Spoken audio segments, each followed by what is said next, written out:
ہوں تو میں مقبوضہ کشمیر سے، لیکن میں اکثر یہ کہتا ہوں کہ ہمارا وطن ہے پاکستان. وہ اس وقت وہ وادی ہے جہاں پر ایک بچہ پیدا ہوتے ہی اپنے باپ کی شہادت دیکھتا ہے، اپنی ماں کی عصمت لوٹتے ہوئے دیکھتا ہے، اپنی بہنوں کی عصمتیں لوٹتے ہوئے دیکھتا ہے. میں ایکچولی اس کو ریڈا کرتا ہوں، ہندوستان کے خلاف نہیں، پاکستان کے ساتھ ملنے کی جنگ تب سے چلتے آ رہی ہے. آپ نے ابتدا وہاں سے کی، بچپن وہاں پہ گزارا، پھر یو کے اور پھر آکسفورڈ. یہ سفر محض تعلیمی سفر تھا یا اس کے پیچھے کوئی تحریکی سوچ کا اثر تھی آپ کی؟ ایک ٹائم تھا کہ وہ آپ کو اپنے گھر کا مسئلہ لگتا تھا، اب اسے آپ گلوبلی ایڈریس کرتے ہیں، دیکھتے ہیں. تو کیا فرق ہوا تب سے لے کے اب تک آپ کی اس پورے تحریک کی جو سوچ تھی مذہب پیس میں؟ خود کیوں نہیں ڈسٹریبیوٹ کریں کہ نہیں. ہمیں یہاں پر آرمی نے بہت وارن کیا ہے کہ جو بھی ایڈ آئے گا یہ آپ نے صرف ان لوگوں تک پہنچانا ہے جن کا ہم آپ کو نام دینا.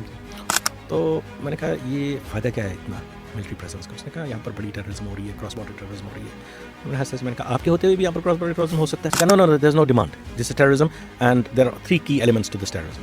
تو پہلا نام اس نے گیلانی صاحب کا لے لیا، دوسرا کا حزب المجاہدین، تیسرا Jamaat Islami. Honestly these were his 3. نے کہا یہ 3 چیزیں ختم، یہاں کی تحریم. میں نے کہا اور کوئی بھی نہیں؟ کہا نہیں. اگر آپ یہ کہتے ہیں کہ کشمیری ہندوستان کے ہیں، let's have a right of self determination.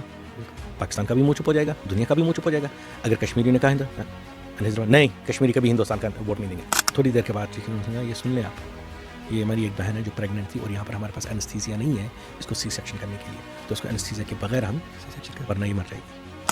You کے کا اس وقت اگر آپ دیکھ لیں جو اپنے آپ کو ہیومن رائٹس کا چیمپئن کہتا ہے اور جس کی وجہ سے مسئلہ کشمیر اس وقت لٹکا ہوا ہے.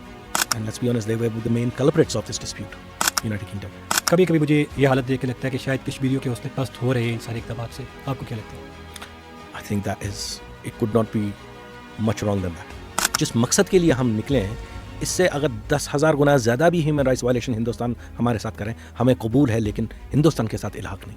لیکن میں جو اللہ تعالیٰ نے ہمیں فتح دی، میں یہ نہیں کہہ رہا ہوں پاکستان کو فتح دی، ہمیں فتح دی، ٹھیک. That has changed the perspective and the hopes not of just مقبوضہ کشمیریوں کے بٹ پوری دنیا کے جو پاکستان کے ساتھ وابستہ ہے. ہم تو ہندوستان کی کانسٹیٹیوشن کو مانتے ہی نہیں ہیں. اب وہ آرٹیکل 370 رکھے یا نہ رکھے ہمیں ان کے کانسٹیٹیوشن سے کیا فرق پڑتا ہے. We are fighting for freedom from an illegal occupation. یہ ہم نے کلیئر نیریٹو آگے پروپیل کرنا ہے. اگر مقبوضہ کشمیری ایک ٹیررسٹ ہوتا تو وہ باقی لوگوں کی طرح اپنے یونائٹڈ نیشنز کی قراردادوں کا انتظار نہ کرتا. صحیح. پاکستان صرف کشمیر کے لیے نہیں ہے، پاکستان ساری امت کے لیے، اور یہ بات ہر نان مسلم کنٹری کو کھٹکتی ہے. آور اسٹرگل ول کنٹینیو جب تک ہمیں آزادی ہندوستان سے نہ ملے. یہ ہمارا بلیف ہے.